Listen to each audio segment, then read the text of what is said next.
everyone, I'm Swift, and today I'm going to be talking about some of my theories for the Owl House. Specifically, the ones regarding Amity Blight and her connection to the Collector. I just marathoned the entirety of the Owl House in 2 days and am buzzing with theories and thoughts. This is going to be a quick, speculative video and will probably be disproven in like a week or two, but can't stop a girl from theory crafting. That being said, spoilers ahead for the Owl House up to the episode Edge of the World.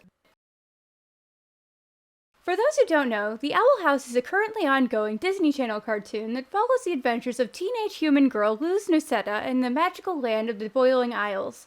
We get to follow Luz as she learns about magic, friendship, love, and not dying in a very anti-human environment. It's a cute little show I admittedly dragged my feet on watching, but I'm glad I finally did. It's got fun characters, with Ida and Hunter being my personal favorites, and a very riveting world with lots of secrets to uncover, not to mention its downright awesome inclusivity.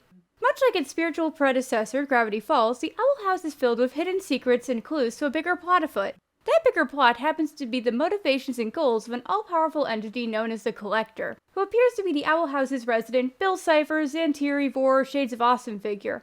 Disney's really working hard to stamp their all-powerful entity frequent shopper card. Not much is known about the Collector at this point, just that they are extremely powerful and that they somehow gave Emperor Belos, or maybe his brother, the ability to make a portal 300 years ago. The Collector also appears to have systematically led to the extinction of the Titans, who are the giant dead guys whose corpses make up the islands everyone lives on. It's pretty obvious that the Collector is responsible for their deaths, seeing as how the Titan-killing Titan Trappers worship the Collector. We also know that the Collector, like the villains who came before them, is imprisoned somewhere, and that they have lots of different schemes at play to escape wherever that is, with the Trappers being one plan and Belos being another plan. It wouldn't surprise me if there weren't like 5 other groups of people being duped by this creature. I'm watching you, Tanella and Nosa. I'm watching you. But where does Amity fit into all this? Amity Blight is Luz's girlfriend, and I personally believe that she is going to have a fateful encounter with either the Collector or Emperor Belos, if she hasn't already. What the nature of this encounter is, however, I'm not sure, but it's probably going to be bad. Amity Blight is the latest in the long tradition of the powerful, smart, goth girlfriend trope who frequent these teen hero shows. What distinguishes her from the others is that she starts out as a bully, but eventually learns not to be a jerk, and becomes first a friend, then a girlfriend, to Luz. As the youngest member of the prestigious Blight family of Blight Industries, Amity has grown up in a controlling household that expects the best of her. She has a lot of expectations about her grades, and even who she's allowed to be friends with. Prior to meeting Luz and learning there's more to life than bootlicking, Amity always wanted to be a member of the prestigious Emperor's Coven, the coven for the most powerful witches in the Boiling Isles. Instead, she learns to spread her wings and do things for herself. Or for Luz, depending.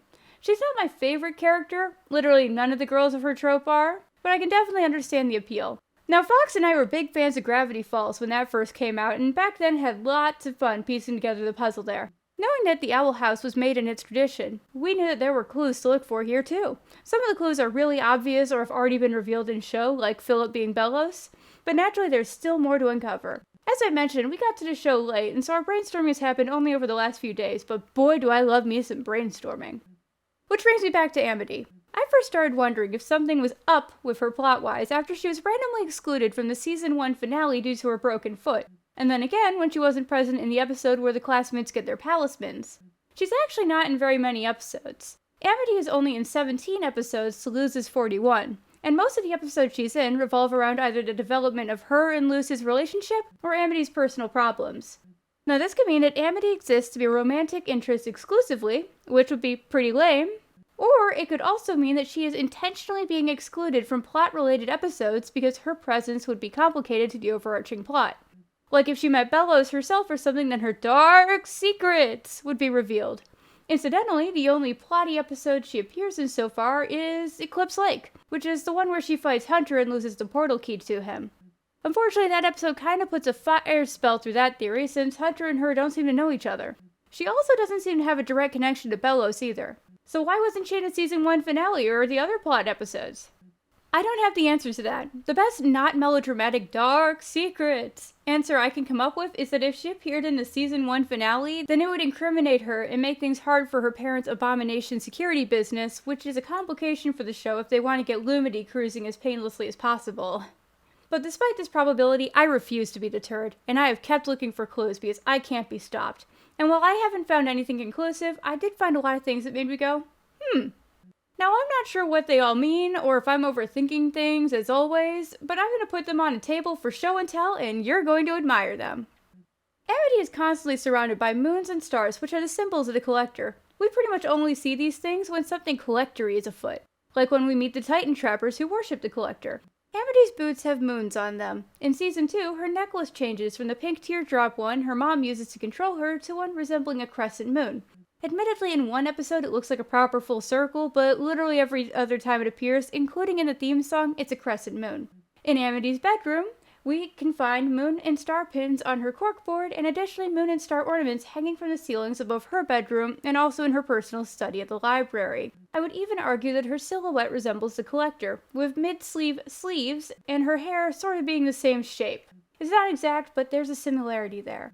Now let me make it clear, I don't think that Amity worships the Collector, or that she is the Collector, or anything like that, but rather I think that she is on due course to have a disastrous encounter with the Collector, or suffer as a result of the Collector's scheming. Because, see, there is one other character who has the shared moon-star thing with her who isn't a Collector aficionado, and that person is Ida.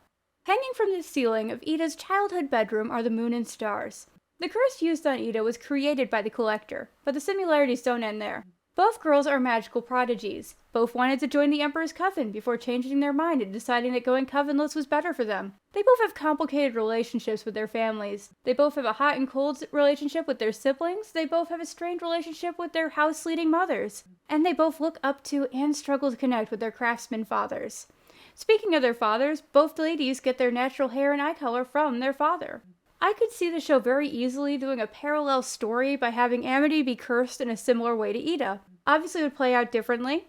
If I were doing it, I would have it be that Amity winds up cursed as a result of trying to protect Luz. Maybe she takes a spell blast for her, or maybe she has a one-on-one with the Collector at his trick. I'll give you the power to save Luz. That sort of thing. Maybe she'll go and pull a Cassandra on us and briefly turn to the dark side and get a sick Moon Lady design with it. I don't know. Which brings me to my other Amity and Ida have the same eye color, and so do their dads and other assorted family members, but no one else in the show has that golden eye color. Ida, we can probably guess, is related to Hunter version 1, Philip's unnamed brother, going by the ragged dress wild-haired witch lady we see walking off with him. What I'm wondering there is if both the Blights and the Clothorns are descended from Hunter 1.0, and if maybe there will be some sort of blood-sealed magic thing where it's suddenly revealed that both Ida and Amity can do it. Or if it's like an evil knowledge pool thing.